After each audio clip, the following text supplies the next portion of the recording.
Hello everyone, welcome back to my channel.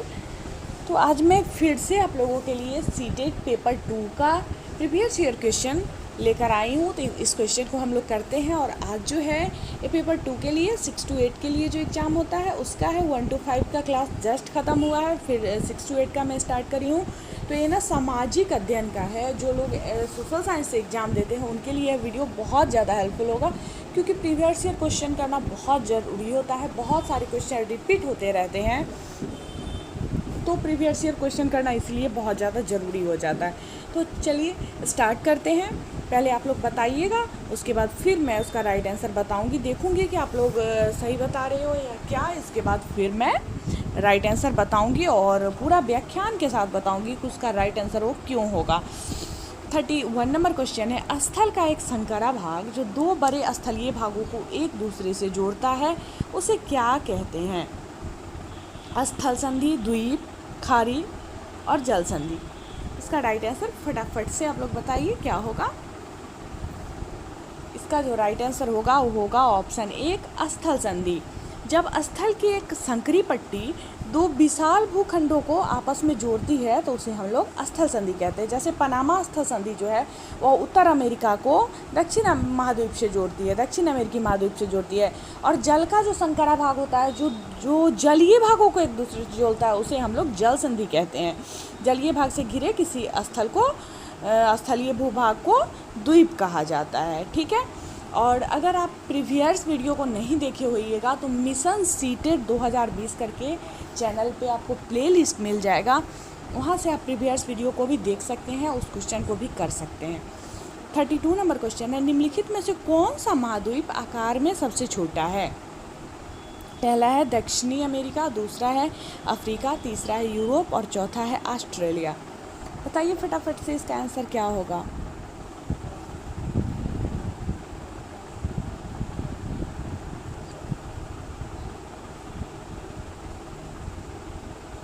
ठीक है, इसका राइट आंसर जो है वो है ऑस्ट्रेलिया। यह जो है सबसे छोटा है, ऑस्ट्रेलिया महाद्वीप आकार में सबसे छोटा है।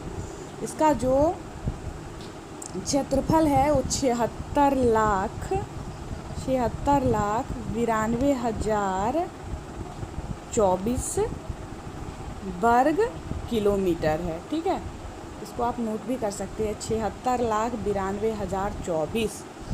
ठीक है। नेक्स्ट क्वेश्चन नंबर 33, उच्च प्राथमिक स्तर पर सामाजिक विज्ञान में शामिल पहला है इतिहास, भूगोल, अर्थशास्त्र, समाजशास्त्र, दूसरा है इतिहास, भूगोल, राजनीति विज्ञान, अर्थशास्त्र, तीसरा है इतिहास, भूगोल, राजनीति विज्ञान, समाजशास्त्र और चौथा है इतिहास, भूगोल, राजनीति विज्ञान और मनोविज्ञान। फटाफट से इसका आंसर बताइए आप लोग क्वेश्चन नंबर 3 का। इसका जो राइट आंसर होगा वो होगा ऑप्शन 2, इतिहास, भूगोल, राजनीति विज्ञान और अर्थशास्त्र। राष्ट्रीय शिक्षक अनुसंधान एवं प्रशिक्षण परिषद यानी NCERT के अनुसार उच्च प्राथमिक स्तर पर सामाजिक विज्ञान में मूल रूप से इतिहास, भूगोल, अर्थशास्त्र और राजनीतिक विज्ञान को शामिल किया जाता है। उच्च प्राथमिक स्तरीय विद्यालयों का संबंध जो होता है मुख्य रूप से अनुसंधान एवं शोध से जुड़ा हुआ माना जाता है। इसमें अंतर्राष्ट्रीय स्तर पर विभिन्न संबंध, मुख्य रूप से राजनीतिक विषयों पर व्यापक चर्चा की जाती है। इसके अतिरिक्त इसमें उच्च प्राथमिक स्तर पर छात्रों को जो करंट मुद्दा होता है, सामयिक मुद्दा, उस पर और उसके समस्याओं से परिचित कराया जाता है। 34 नंबर क्वेश्चन है, आगमनात्मक अधिगम निम्नलिखित में से किस विधा का विरोधाभासी है? ऑप्शन देखते हैं, संरचनात्मक प्रशिक्षण, दूसरा है अनुकरण, तीसरा है निपुणात्मक अधिगम और चौथा है व्याख्यात्मक शिक्षण। इसका राइट आंसर फटाफट से आप लोग बताइए। इसका जो राइट आंसर है वो है व्याख्यात्मक शिक्षण। व्याख्यात्मक शिक्षण आगमनात्मक अधिगम का विरोधाभासी माना जाता है। आगमनात्मक अधिगम विधि के अंतर्गत विशेष तथ्यों तथा घटनाओं के निरीक्षण तथा विश्लेषण द्वारा सामान्य नियमों अथवा सिद्धांतों का निर्माण किया जाता है। 35 नंबर क्वेश्चन, दिए गए कथनों A और B को पढ़िए और सही उत्तर का चयन करिए। ध्यान दीजिएगा, A और B आलोचनात्मक सोच अवधारणाओं के निर्माण तथा विचारों के अनुप्रयोग और विस्तार को बढ़ावा देती है। और बी है, यह दूसरों के तर्कों और विश्वासों को समझने और मूल्यांकन करने में मदद नहीं करती है। तो इसका कूट मिलाना है, ए असत्य है और बी सत्य है। दूसरा है ए और बी दोनों असत्य है। तीसरा है ए और बी दोनों सत्य है। चौथा है ए सत्य है और बी असत्य है। तो इसका राइट आंसर फटाफट से आप लोग बताइए, इसका राइट आंसर क्या होगा। फिर मैं बता दूंगी, लास्ट में तो मैं बता ही दूंगी कि राइट आंसर क्या होगा, लेकिन पहले आप लोग कोशिश करिए। हाँ, इसका राइट आंसर ऑप्शन 4 होगा, ए सत्य है और बी असत्य है। आलोचनात्मक सोच या विचार से अवधारणाओं के निर्माण तथा विचारों के अनुप्रयोग विस्तार को बढ़ावा मिलता है। इससे क्या होता है, दूसरे के तर्कों, तथ्यों, विचारों और विश्वासों को समझने में ना बहुत ज़्यादा सहायता मिलती है। आलोचनात्मक सोच से विचार और अध्ययन का आकलन भी किया जाता है और इससे निकलने वाले परिणाम जो होते हैं सटीक और समग्र होते हैं। इसके अतिरिक्त इसमें नए नए विचारों का भी सृजन होता है। ठीक है। क्वेश्चन नंबर 36 है, अनुभवजन्य साक्ष्य क्या है। पहला है अनुसंधान के लिए संख्यात्मक दृष्टिकोण। दूसरा है मैट्रिक इकाइयों में मापे गए आंकड़े। तीसरा है आंकड़ों के संग्रह में विश्वसनीय तरीकों का उपयोग कर एकत्रित आंकड़े। और चौथा है इंद्रियों के माध्यम से वास्तविक दुनिया में एकत्रित आंकड़े। तो इसका जो राइट आंसर होगा ये आप लोग बताइए, फिर मैं बताती हूँ।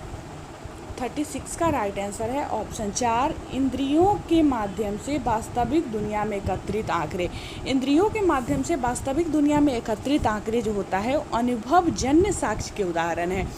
अनुभवजन्य साक्ष्य इंद्रियों के माध्यम से प्राप्त जानकारी है। अनुभवजन्य साक्ष्य रिकॉर्ड किए गए डेटा के रूप में अवलोकन या उपयोग के द्वारा जानकारी प्राप्त की जाती है। वर्णन, अवलोकन, व्याख्या, प्रतिक्रिया, आलेख, लेख, प्रसिद्ध पत्रिका, पुस्तक इत्यादि जो है अनुभवजन्य साक्ष्य के उदाहरण है। इसके मतलब प्रमुख स्रोत हैं, अनुभवजन्य साक्ष्य के प्रमुख स्रोत हैं। यह सत्य का सत्यापन करती है। यह तर्कवादी दृष्टिकोण के विपरीत भी माना जाता है, इसीलिए अनुभवजन्य साक्ष्य एक प्रयोग के परिणाम का पर्याय हो सकता है। 37 भौतिक विशेषताओं के मॉडल प्रतिकृतियाँ डैश शिक्षण के लिए सबसे अधिक उपयुक्त है। पहला है अर्थशास्त्र, दूसरा है भूगोल, तीसरा है राजनीतिक विज्ञान और चौथा है इतिहास। इसका जो राइट आंसर है वो आप लोग बताइए, फिर मैं बताती हूँ। इसका राइट आंसर है ऑप्शन 2 भूगोल।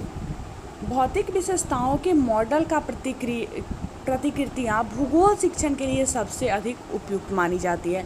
1960 के दशक में भूगोल अध्ययन के क्षेत्र में अनेक प्रासंगिक परिवर्तन हुए। मात्रात्मक क्रांति ने भूगोल के अध्ययन क्षेत्र को बहुत अधिक व्यापक बना दिया। 38 स्थानीय समाचार पत्र में से मौसम की जानकारी का संग्रह किस प्रकार होता है। पहला है प्राथमिक, दूसरा है द्वितीयक, तीसरा है तृतीयक और चौथा है प्राथमिक और तृतीयक दोनों। इसका जो राइट आंसर होगा वो होगा ऑप्शन 1 प्राथमिक। स्थानीय समाचार पत्र में मौसम की जानकारी का संग्रहण प्राथमिक स्रोत का परिमाण माना जाता है। प्राथमिक स्रोत मुख्यतः स्थानीय स्तर पर विद्यमान साधनों पर आधारित होता है, जिसे स्थानीय स्तर पर ही प्राप्त किया जाता है। और मौसम का जो प्रतिरूप स्थानीय होता है, इसलिए जिसके अंतर्गत किसी क्षेत्र में वातावरण की स्थिति जो है उसको हम लोग ज्ञात करते हैं, ज्ञात की जाती है। ठीक है। 39 सीखने की अक्षमता वाले शिक्षार्थी किस प्रकार की कक्षा में अन्य छात्रों के साथ सीखते हैं। पहला है विशेष, दूसरा है समावेशी, तीसरा है आधुनिक और चौथा है अनन्य। इसका राइट आंसर बताइए आप लोग। इसका जो राइट आंसर है वो है ऑप्शन 2 समावेशी। सीखने की अक्षमता वाले शिक्षार्थी को क्या कहते हैं, समावेशी, उसको वो कहते हैं समावेशी शिक्षा कहते हैं ना, जिसमें विशेष तरह के बालक पढ़ते हैं सामान्य बालक के साथ। तो समावेशी कक्षा में छात्रों के साथ संयुक्त रूप से अधिगम करते हैं, मतलब सब मिल के। ऐसा नहीं है कि विशेष आवश्यकता वाले ही उस स्कूल में पढ़ेंगे, उस साथ में पढ़ेंगे। जो नॉर्मल बच्चे हैं जिनमें कोई अक्षमता नहीं है, तो उनके साथ जो बच्चे अधिगम अक्षमता वाले बच्चे पढ़ते हैं ना, उसको समावेशी कक्षा हम लोग कहते हैं। समावेशी शिक्षण वह विधा है जिसके अंतर्गत समाज के सभी वर्गों को एक समान शिक्षा प्रदान की जाती है। छात्र छात्राओं के मध्य बिना किसी भेदभाव के शिक्षण प्रदान करना समावेशी शिक्षा का परिचायक माना जाता है। 40 नंबर क्वेश्चन, निम्नलिखित सिद्धांत किसने दिया है? सभी बच्चे विकास के समान अनुक्रम से गुजरते हैं, लेकिन विभिन्न दरों से। इसलिए शिक्षक को पूरी तरह से कक्षा के लिए नहीं बल्कि व्यक्तिगत बच्चों और छोटे समूहों के लिए गतिविधियों की योजना बनानी चाहिए। पहला है डी पर्सेल, दूसरा है J.H. बेल, तीसरा है जे पियाजे और चौथा है C.L. ओंडेन। इसका जो राइट आंसर है ऑप्शन 3 जे पियाजे। जीन पियाजे स्विट्जरलैंड के एक चिकित्सा मनोवैज्ञानिक थे। उन्होंने बाल विकास पर अनेक महत्वपूर्ण कार्य किए, बहुत सारे कार्य किए। बच्चों का निरीक्षण करके ही पियाजे में विलक्षण प्रतिभा थी। बच्चों का परीक्षण करने का ना उनके अंदर, पियाजे के अंदर एक विलक्षण प्रतिभा था।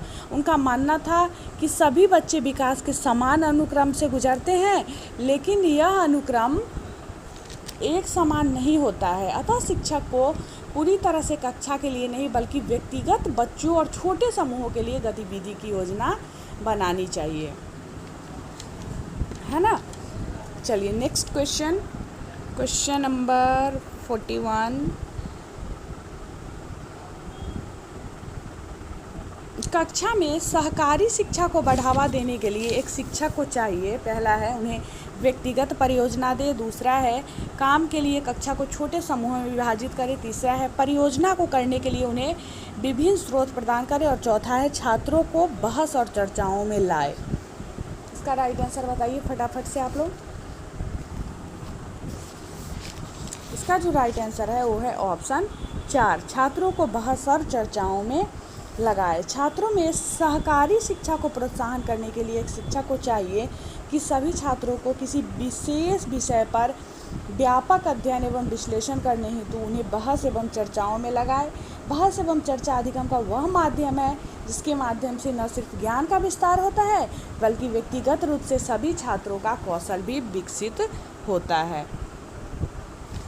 42, एक आत्मनिर्देशित आत्म अनुदेशित सोच जो एक उचित तरीके से गुणवत्ता के उच्चतम स्तर पर तर्क करने का प्रयास होता है उसे कहते हैं। पहला है जटिल सोच, दूसरा है बुद्धिमान सोच, तीसरा है अमूर्त सोच और चौथा है आलोचनात्मक सोच। इसका जो राइट आंसर है वो है ऑप्शन 4, आलोचनात्मक सोच। आलोचनात्मक सोच आत्मनिर्देशित अनुशासित सोच को उत्पन्न करती है जो एक उचित तरीके से गुणवत्ता के उच्चतम स्तर पर तर्क करने का प्रयास करती है।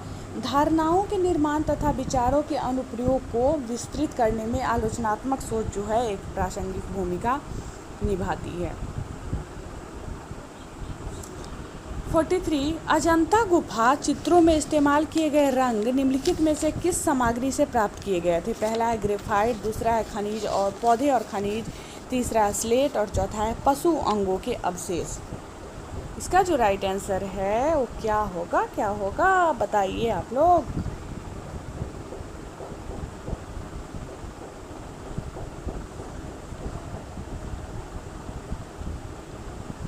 चलिए इसका आंसर होगा, क्या होगा बताइए?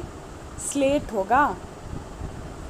अजंता गुफाओं का निर्माण जो था वो 2वीं शताब्दी में किया गया था। यहाँ बौद्ध धर्म से संबंधित शिल्पकार जो थे वो बहुत सारे उत्कृष्ट नमूने बनाए थे, वहाँ बहुत सारे उत्कृष्ट नमूने प्राप्त हुए थे। गुफाओं के दीवारों और छतों पर व्यापक चित्रण किया गया था और ये मुख्यतः स्लेट से प्राप्त रंगों से बनाए गए थे। यहाँ कुल 29 गुफाएँ थी, कुल 29 गुफाएँ थी और इन गुफाओं में चैत्य कक्ष या मठ भगवान बुद्ध और विहार को समर्पित है और बुद्ध एवं बोधिसत्वों की प्रतिमाओं के चित्रण का कार्य जातक ग्रंथों में किया जाता है, जातक ग्रंथों से लिया जाता है। ठीक है, नेक्स्ट है सबसे पुरानी पांडुलिपियाँ कहाँ लिखी गई? पहला है पत्थरों, दूसरा है कागज़, तीसरा है लकड़ी, चौथा है तारपत्रों। इसका आंसर है अब सब जानते हैं तारपत्रों पे। सबसे पुरानी पांडुलिपियाँ जो थी वो तारपत्रों पर लिखी गई थी। सबसे पुरानी पांडुलिपियाँ उसी पे लिखी गई थी, पुरानी पांडुलिपि तारपत्रों पर। और पुरानी पांडुलिपि में जो भाषा लिखा गया था वो मूलतः संस्कृत में लिखा गया था। तमिलनाडु के कुछ महत्वपूर्ण पांडुलिपियाँ प्राप्त हुई है, इसमें से अधिकांश पांडुलिपि तारपत्र पर ही उल्लेखित है। नेक्स्ट है, मानव इतिहास में निम्नलिखित में से कौन सी अवधि काल सबसे लंबी है? ऑप्शन एक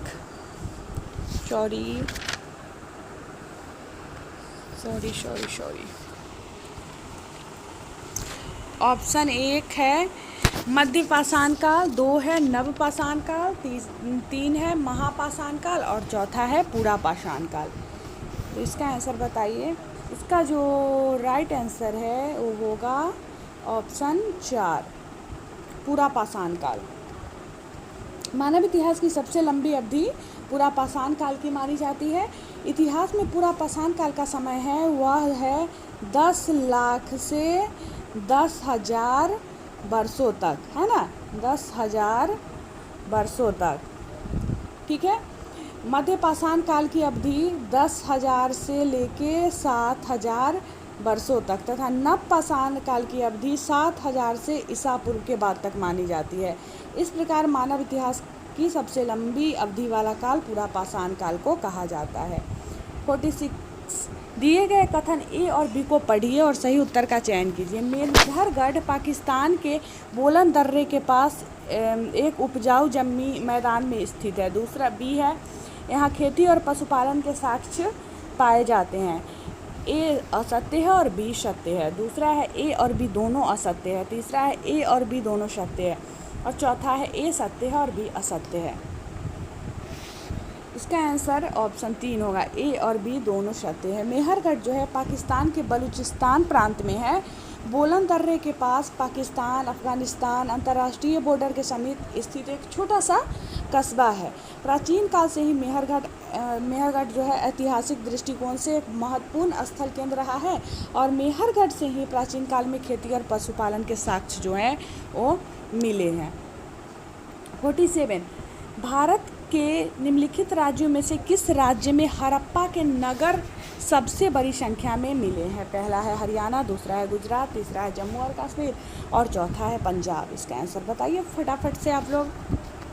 इसका जो राइट आंसर है वो है ऑप्शन 2 गुजरात। गुजरात राज्य में हड़प्पा के नगर सबसे बड़ी संख्या में मिले हैं। गुजरात के बाद हरियाणा में नगरों की संख्या सबसे अधिक प्राप्त हुई है। राजस्थान में भी हड़प्पा सभ्यता के व्यापक स्रोत कुछ प्राप्त हुए हैं। कालीबंगा राजस्थान के पश्चिम भाग में स्थित है और हड़प्पा कालीन नगर धौलावीरा और जिसे बंदरगाह नगर भी कहा जाता है, धौलावीरा को बंदरगाह नगर भी कहा जाता है। वर्तमान में यह गुजरात राज्य में स्थित है। यह सिंधु घाटी सभ्यता का तीसरा नियोजित शहर था, है ना। ये सब बहुत इम्पोर्टेंट चीज़ें हैं एग्ज़ाम के लिए। 48 ऋग्वेद मूल रूप से निम्नलिखित में से किस भाषा में रचा गया था? पहला है पाली, दूसरा है संस्कृत, तीसरा है प्राकृत और चौथा है ब्राह्मणी। इसका जो आंसर होगा वो होगा ऑप्शन 2 संस्कृत। ऋग्वेद मूल रूप से संस्कृत भाषा में लिखी गई रचना है।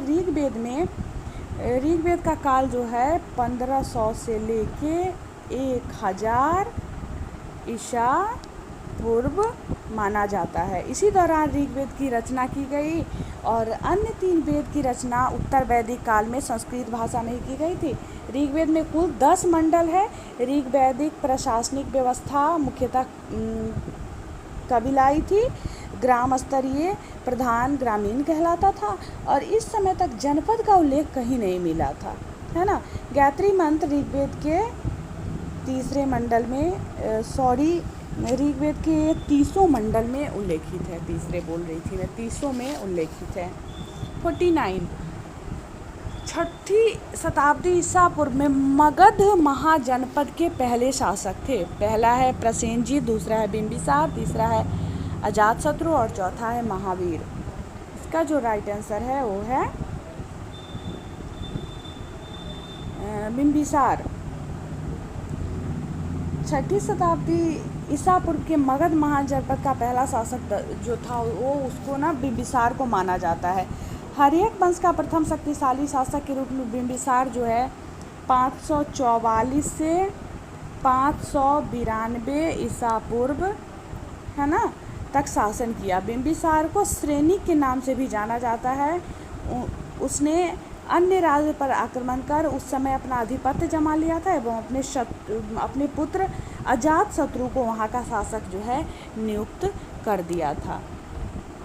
50 तक के प्रश्नों को हम लोग करेंगे। लास्ट ही क्वेश्चन है, निम्नलिखित में से कौन सा बौद्ध धर्म के त्रिरत्नों में से नहीं है? पहला है धम्म, दूसरा है अहिंसा, तीसरा है संघ और चौथा है बुद्ध। इसका राइट आंसर है ऑप्शन 2 अहिंसा, है ना। बौद्ध धर्म के त्रिरत्नों में बुद्ध, संघ और धम्म शामिल है।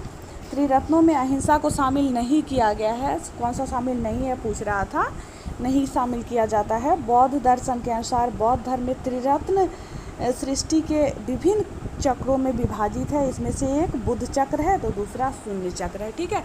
तो इस तरह मैं हर रोज़ इसी तरह से आके क्लास लेकर आप लोगों के लिए आती रहूँगी, पेपर 1 के लिए भी, पेपर 2 के लिए भी। तो इसको क्लास को अपने दोस्तों के बीच शेयर भी करिएगा। और जो लोग चैनल पे नए हैं और सीटेट का प्रिपरेशन करना चाहते हैं या शिक्षा से रिलेटेड न्यूज़ चाहते हैं तो आप मेरे चैनल को सब्सक्राइब ज़रूर कर लें। सब्सक्राइब करने के बाद बेल के बटन को दबाने के बाद ऑल पे क्लिक करिएगा, ताकि जब भी मेरा नया वीडियो जाएगा उसका नोटिफिकेशन सबसे पहले आपको मिलेगा। वीडियो पसंद आए तो लाइक करें और हमारे साथ बने रहें। वीडियो देखने के लिए बहुत बहुत धन्यवाद।